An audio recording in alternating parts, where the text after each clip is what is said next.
Buen día, queridos estudiantes.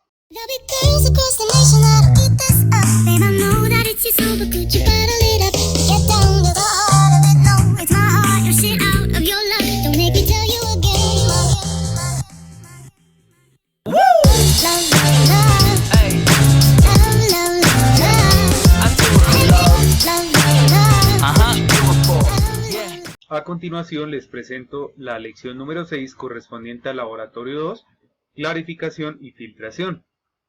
Bueno, entonces nosotros pues ya realmente pues ya abordamos, vamos digamos que en un 60-70% de lo que es un tratamiento de agua potable dentro de una PETAP y pues dentro del acueducto general. El día de hoy vamos a ver pues realmente lo esencial que es la turbidez, ¿sí? Como parámetro central dentro de una planta de tratamiento de agua potable. Entonces me dice que la turbidez en el agua es causada por materia suspendida, tales como arcillas, compuestos orgánicos, plancton y otros organismos microscópicos. Sabemos que el tema de las arcillas, de las arenas, nosotros lo podemos remover por allá arriba en el desarenador, ¿verdad? Que el desarenador se considera pues como un pretratamiento que se le hace al agua antes de ingresar a los tratamientos centrales, ¿sí? Bueno, ¿qué pasa de pronto con todos estos compuestos orgánicos, el plancton y esos organismos microscópicos?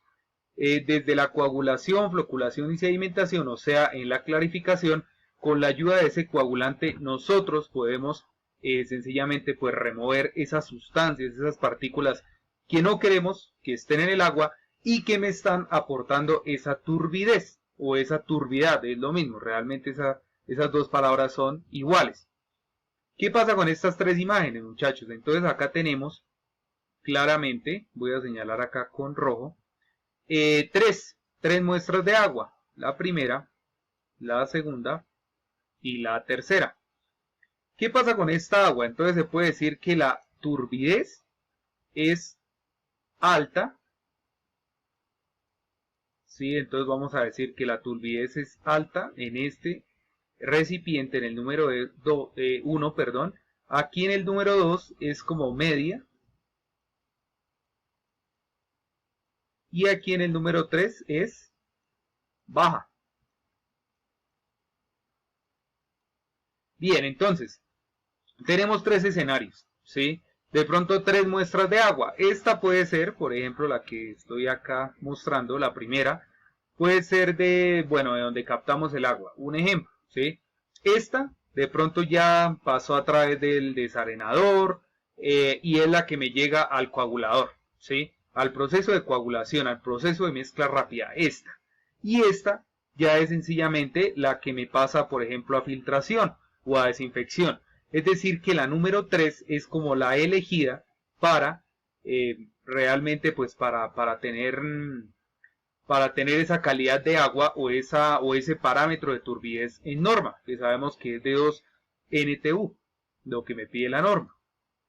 Bueno, entonces vamos a mirar esa determinación y procedimiento de laboratorio. Entonces, ¿yo cómo puedo calcular esa turbidez o esa turbidez en un laboratorio? Entonces vamos a evidenciar pues de pronto estos recipientes que pues se utilizan acá con el turbidímetro o el espectrofotómetro, también lo podemos utilizar para determinar la turbidez y la turbidez. Entonces necesitamos de pronto algunos elementos, utensilios de laboratorio, que ya eso pues lo vimos en el laboratorio número 1.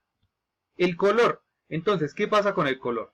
Me dice que son causantes de color en cuerpos de agua natural o no afectados el material vegetal en descomposición, tipo ligninas, taninos, ácidos húmicos, fúlbicos, algas, etc. Entonces, ¿qué pasa con ese color? Es muy similar a la turbidez, pero sencillamente no son parámetros iguales. Cada uno tiene pues su medida diferente, sus unidades diferentes, se realiza el procedimiento de una manera totalmente diferente. Entonces digamos acá el color viene pues este tema del material vegetal, de esas algas de pronto que nos producen ese color en el agua. ¿Qué pasa con ese color? Lo mismo, nosotros a través de la coagulación, floculación y sedimentación, gracias a ese coagulante también podemos eliminar ese color, ¿sí?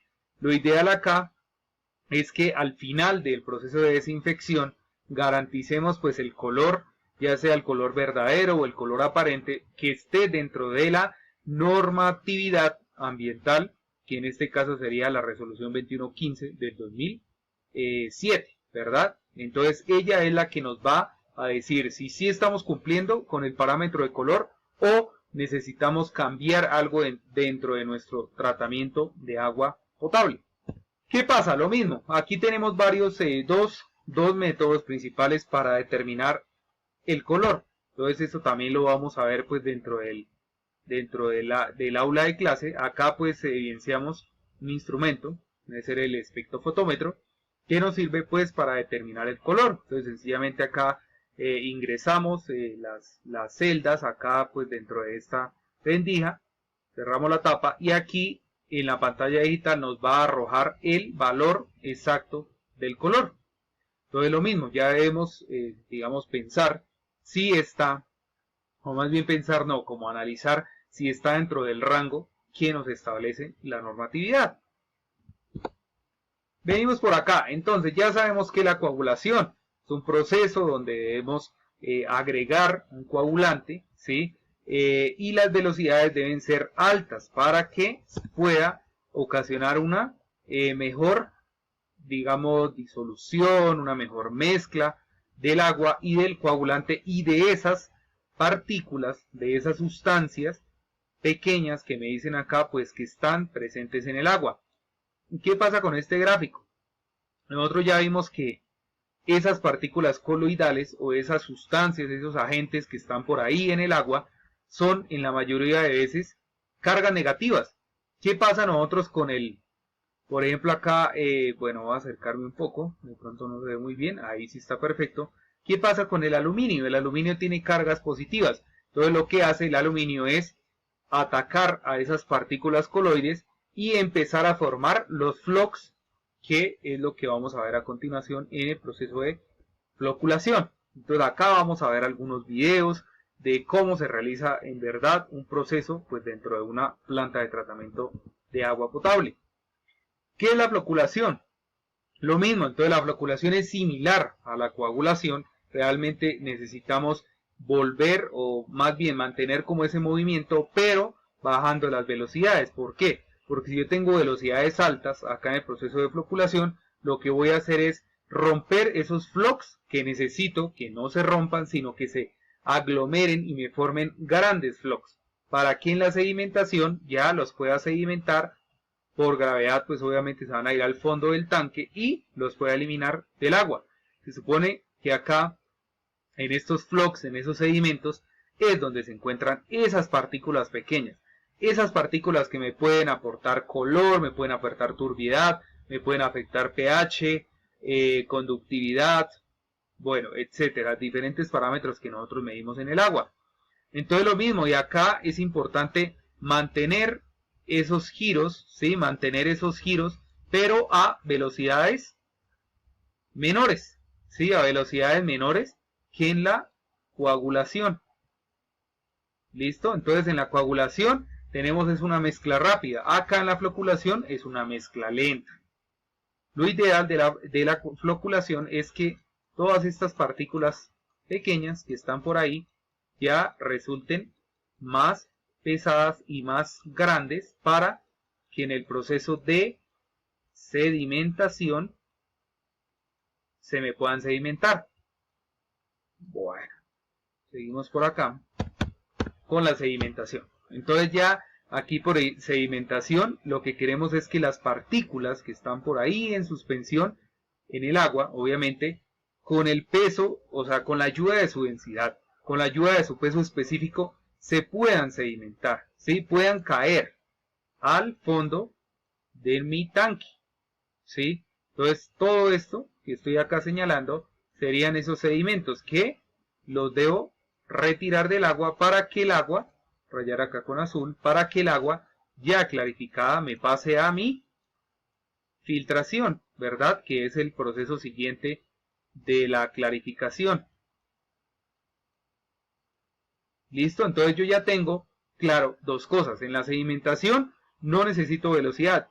necesito sencillamente que el agua, o más bien que las partículas, se sedimenten en el fondo del tanque y que el agua, ya sea pues por la parte superior, pase clarificada, o sea, trate de decirse limpia, a mi filtro, y el filtro lo que va a hacer es de pronto tratar como de remover esas partículas que de pronto acá, por densidades o por peso específico, no pudieron ser removidas en la sedimentación. ¿Qué pasa con la filtración? Tenemos dirección de flujo ascendente, descendente y mixto. Velocidades rápidos o lentos y fuerza impulsora. Podemos tener filtros a gravedad o filtros a presión, dependiendo pues también de la cabeza hidráulica que tengamos. Mecanismo de remoción biológico y filtración propiamente dicha.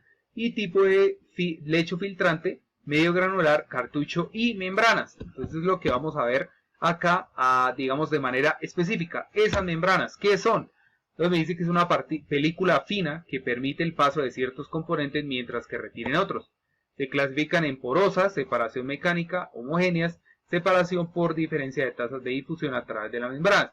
¿Qué pasa con las membranas? Son muy costosas. Efectivas sí, pero son muy costosas.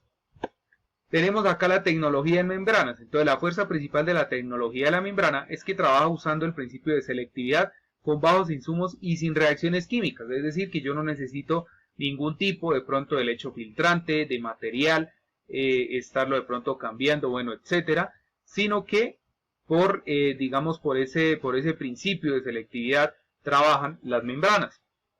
Tenemos 4 procesos principalmente. Está la filtración, la microfiltración, la ultrafiltración y la ósmosis inversa. Ya pues depende del mecanismo de separación, tamaño del poro y el régimen de transporte. Y esto es lo que a grosso modo vamos a desarrollar en nuestra lección número 6. Sencillamente pues debemos tener más claro esos procesos principales, lo que les decía, realmente la coagulación, floculación y sedimentación junto con la filtración son como el corazón de la planta.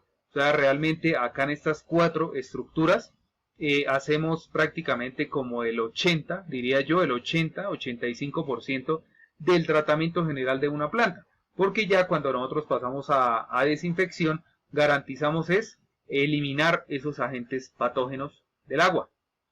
Entonces, muchísimas gracias por su atención, queridos estudiantes, y nos vemos en una próxima. Hasta luego.